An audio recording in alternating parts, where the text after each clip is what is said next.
High friends, welcome back to my channel. আশা করি তোমরা সবাই খুব ভালো আছো, আমিও খুব ভালো আছি। আজ আমাদের এখানে প্রচণ্ড বৃষ্টি হচ্ছে। তাই আমার হাজবেন্ড আজ অফিসে যেতে পারেনি, বাড়িতে আছে। দিয়েই আমার হাজবেন্ড দোকান থেকে মাটন নিয়ে এলো। আমি তোমাদেরকে খুব সহজভাবে বাড়িতে যে সমস্ত আমাদের ডেলি ইউজের জন্য উপকরণ থাকে, সেই সহজ উপকরণ দিয়ে কিভাবে মাটনটা আমরা বানিয়ে খাই, সেই রেসিপিটা আজকের আমি তোমাদের সাথে শেয়ার করব। তাহলে চলো আমি কিভাবে মাটন বানাই তোমাদের সাথে শেয়ার করি। এবারে আমি তোমাদেরকে দেখাবো, এখানে আমি 600 গ্রাম মাটন নিয়েছি। মাটনটাকে কিভাবে ম্যারিনেশন করি সেটা আমি তোমাদের ফার্স্ট দেখিয়ে নেব। দেখো, এখানে 600 গ্রাম মাটন আছে।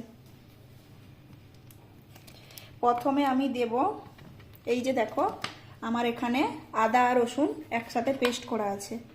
আদা রসুন পেস্টটা প্রথমে আমি দিয়ে দেব। দেখো, খুবই সামান্য পরিমাণে দেব। একটু লবণ দিয়ে দেব। লবণটা দাও, মারিনেশনের সময় বেশি করে দিলে। তারপরে এটার মধ্যে আছে হলুদ গুঁড়ো আর একটা ওই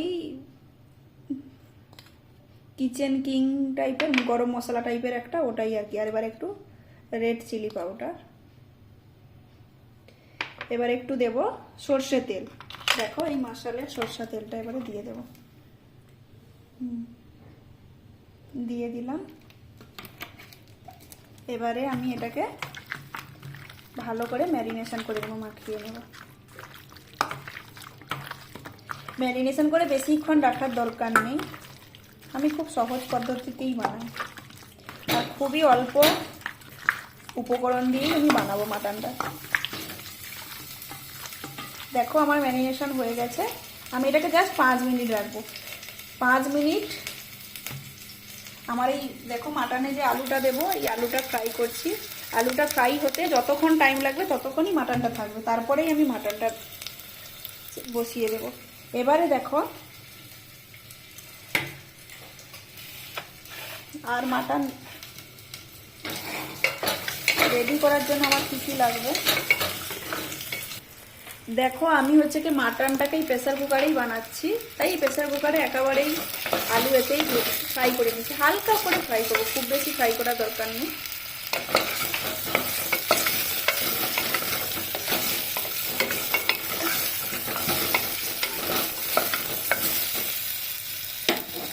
দেখো, হালকাভাবে ফ্রাই করবো।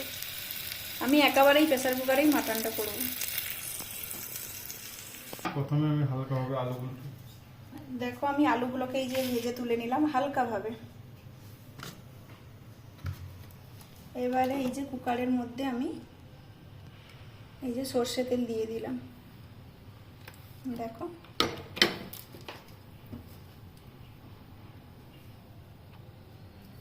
সর্ষে তেলের উপরে হালকা একটু চিনি দিয়ে দিলাম, খুবই অল্প একটু চিনি দিয়ে দিলাম।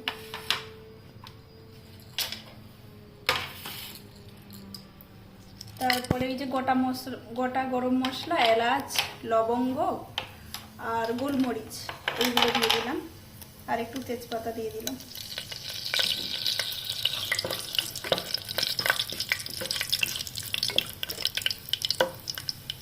এইগুলো একটু গোটা জিরে। এই দেখো, আমি অল্প সামান্য মাটনটা ম্যারিনেশনের সময় অল্প সামান্য দিয়েছিলাম। আর এই দেখো, সামান্য আমি তেলের উপরে দিলাম আদা রসুন করা তেল। এবারে কুচনো পেঁয়াজগুলো দিয়ে দিচ্ছি।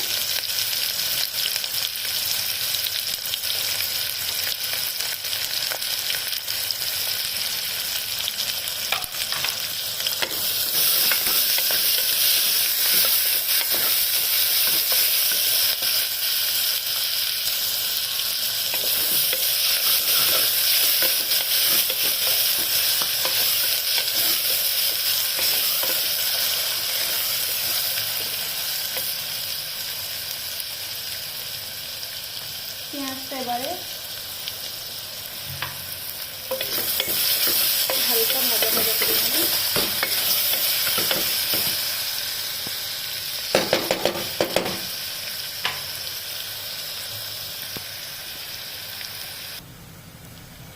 দেখো আমি এবারে একটু সামান্য একটু কুচনো টমেটো দিয়ে দিলাম।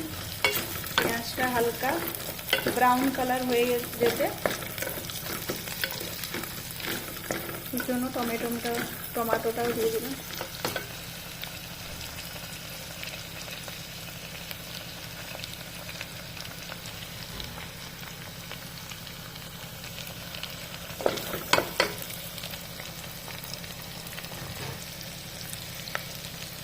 এবারে দেখো আমি যতটা লঙ্কা গুঁড়ি নিয়েছিলাম একটু ম্যারিনেশনে দিয়েছিলাম, আর যেটুকুটা ছিল এটাই দিয়ে দিলাম। লঙ্কা গুঁড়ো আর দেখো হলুদ গুঁড়ো।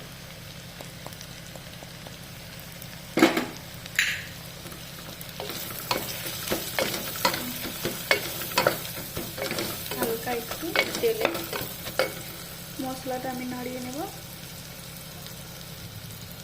দেখো এবারে অল্প একটু সামান্য একটু জল দেব, খুব সামান্য।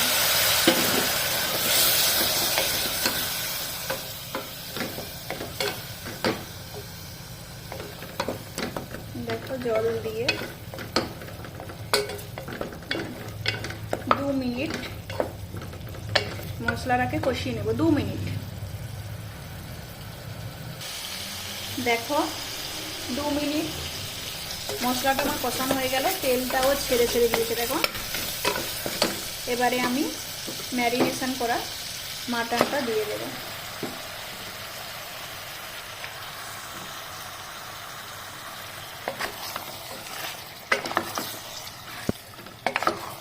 একটু জাস্ট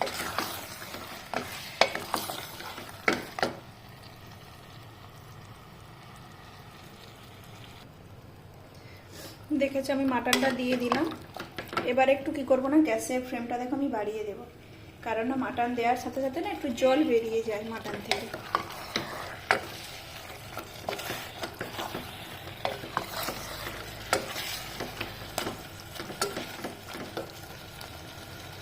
এখন আমি মাটনটাকে প্রায়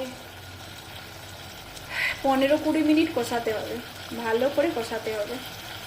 যেহেতু আমি এটা মাটনের ঝোল রান্না করছি না, মাটন কারি রান্না করছি, তাই আমি এখানে খুবই অল্প সামান্য মশলা দিয়েছি। আমি যখন এটাকে কষা বানাবো তখন পেঁয়াজ কুচি কোয়ান্টিটিটা বেশি করে দেব, টমেটো কুচি বা মশলা ড্রাই স্পাইসেসগুলো একটু বেশি দেবো। এখন যেহেতু আমি এটাকে পাতলা ঝোল বানাচ্ছি না, তাই আমি এখানে খুবই কম সামান্য পরিমাণ, যত ঝোল যখন তুমি মাটনের বানাবে না, তুমি পেঁয়াজ কুচনো পেঁয়াজ টমেটো ড্রাই স্পাইসেস যত কম দেবে মাটনের টেস্ট ততটাই দুর্দান্ত হবে।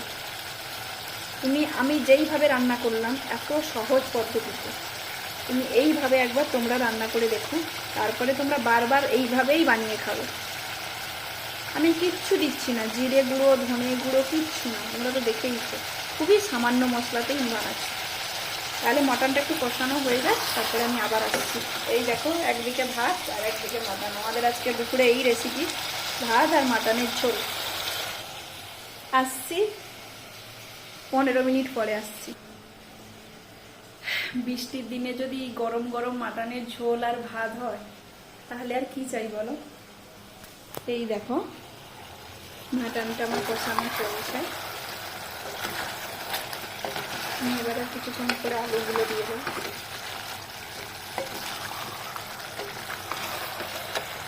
মাটনে কি বলতো, বেশি মশলা দিলে না মাটনের যে নিজস্ব একটা টেস্ট থাকে, দেখবে আমরা সেই টেস্টটাই পাই না।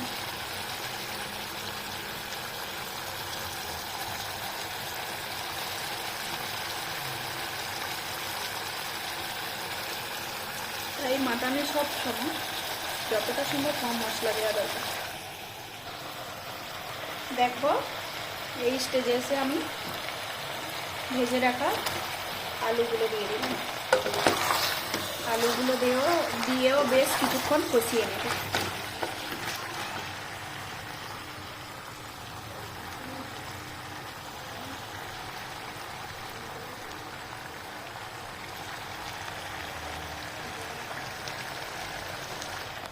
এটা আমার চ্যানেলের ফার্স্ট ভিডিও, যদি কিছু ভুল ত্রুটি হয় তাহলে আপনারা প্লিজ ক্ষমা মার্জনা করে নেবেন। একা হাতে ধরে ভিডিও বানাচ্ছি তো তাই একটু ক্যামেরাটা এদিক সেদিক একটু ভুল ত্রুটি হয়ে যাচ্ছে।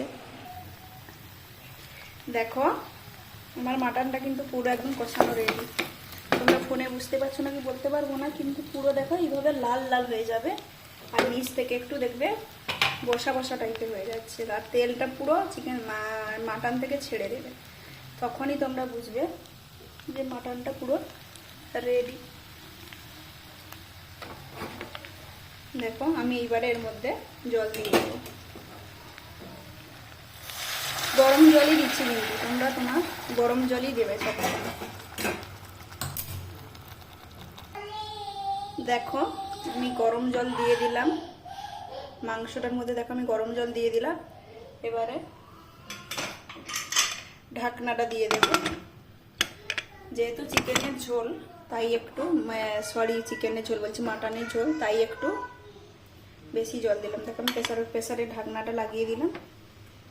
এবারে 5টা সিটি দেবো আমি, 5টা, কারণ আমার মাটনের পিসগুলো আজকে একটু বড় করে দিয়েছে, এই জন্য আমি 5টা সিটি দেবো। দেখো 5টা সিটি দেওয়ার পর আমার এই যে মাটনটা একদম রেডি, সার্ভ করার জন্য একদম রেডি।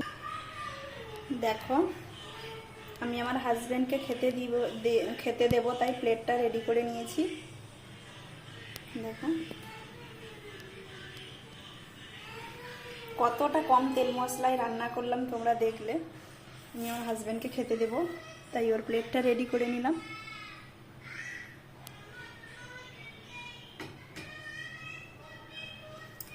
দেখেছো তোমরা মাটনটা কিন্তু একদম রেডি।